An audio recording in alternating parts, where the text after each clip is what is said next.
Yeah, Jessica Hemwick. Love that lady. But anyway, welcome to another episode of this in our show, and we about to finish up Iron Fist. Abnormal. Yeah, we about to finish this up. We should be finish this up. But anyway, this episode, the assault of Bakuto is about to happen. We forgot to actually mention the fact that he came to Hero and said that he knew Gao and he worked for him now. You know why I didn't mention that? Why? Because basically he kind of stepped into his house, man, like man, mafioso and dude, man, in there trying to eat his raviolis and pastas. It's like, come on, buddy, like, why you just do this, man, like while I'm eating? Like, well, you can eat, man. Like, okay, man, what you gotta tell me? I'm running things now, so you want to knock my payroll, Danny? Take care of him. Luckily for him, is that this is the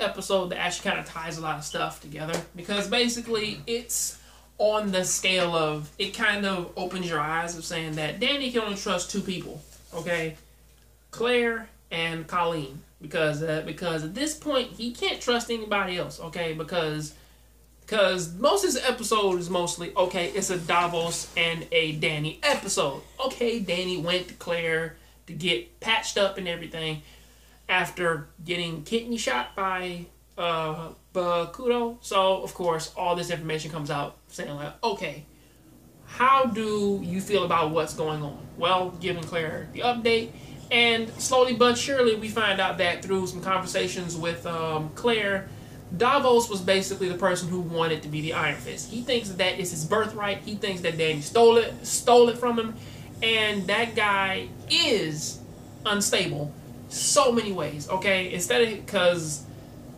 he's kind of holding all those emotions in, and he's trying to be a friend, but he hates Danny. He technically hates Danny for leaving with the Iron Fist power, you know, or at least after he gained it, never trained in it, and then just left. So that's kind of where that's kind of how he feels.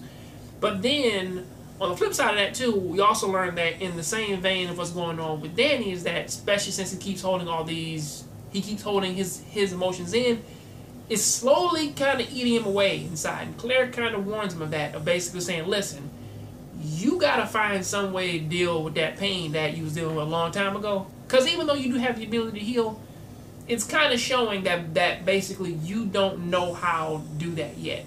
Or at least it's all about his mindset. Like, his powers kind of resemble his mindset. The Iron Fist can destroy, but that's where his mind is at. It can heal, but... Like how he lost that, beat the shit out the drunk guy. Exactly. You know. But as it stands, it's like, you need to find some way to get over yourself. Which is a thing for, like, the normal Iron Fist that we see everywhere else. Which is that his powers... Well, we haven't kind of seen this like in a long while where somebody's powers were directly linked to their emotions. So, you know, it's kind of telling, and I actually like it though. But also on the same vein, in the same vein of all that, it's like he's being extra destructive in this episode. And not to mention, Carlene tried to actually apologize to him, got make things right. He still cast her aside. As I said, well, I think he's getting it, but at the same time, he kind of went back to like his usual thing of, I fight for the hand, so like I have to destroy the hand and everything. So you know, kind of how that goes, you know, which kind of leads to the whole thing of yeah, man, that anger is killing you. But on Colleen's side though, since you know Bakuto told her to tell him where Danny was, and she didn't after that one little mishap. He's now trying to drain her dry, steal her blood. Why? So you drink it? Because basically he's a vampire.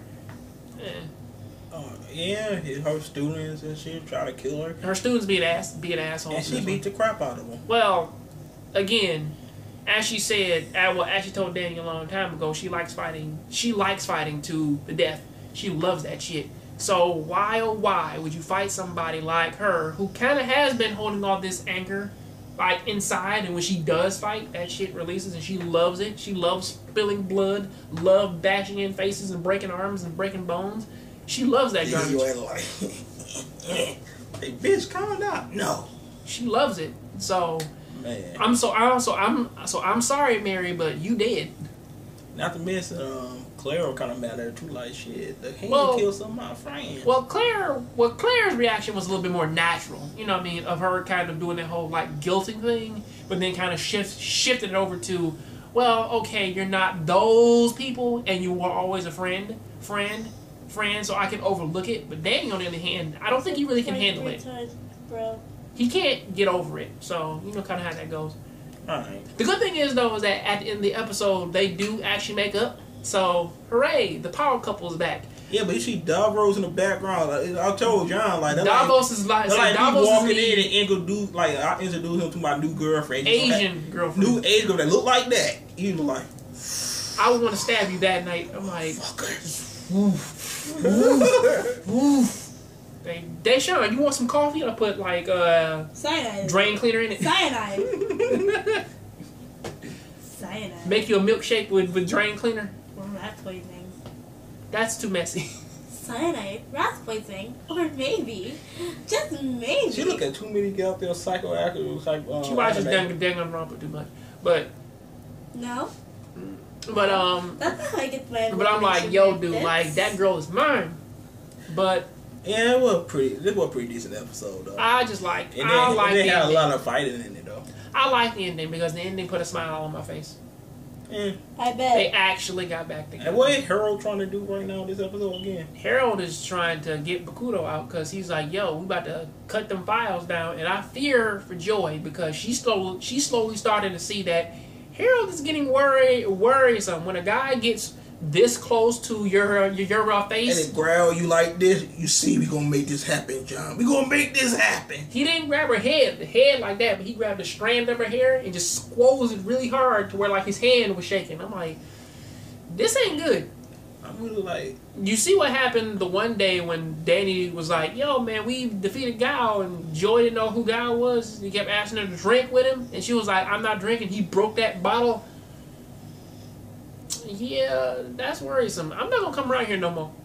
I'm like, yeah, you may be my pops, but I don't make it like I've never seen you, and it'll be going right back to how it was before. Think about that. Think about that. If you went over somebody's house and then they did that, it's like, yo man, you want something to drink? No, I'm good. Come on man, you gotta try this juice. Like I might try this juice.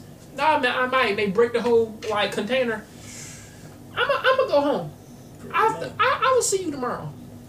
Yep, and we've got 2 more episodes to go. It's gonna be a tough one. We're gonna finish this off. So, yeah, this episode was really good.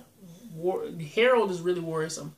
We kind of haven't seen anything from Ward yet, but as far as I know, like 2 episodes we ain't seen Ward. Well, he's in a ward, a psych ward, so you know how that goes. Ward is like Tord, I guess. But anyway, tell you guys, make sure to rate, comment, subscribe. Check out all of my social media links in the description below. Even his Tinder. Of course. I do not have a fucking Tinder. But anyway, have a good one. Peace out. Check out his Snap.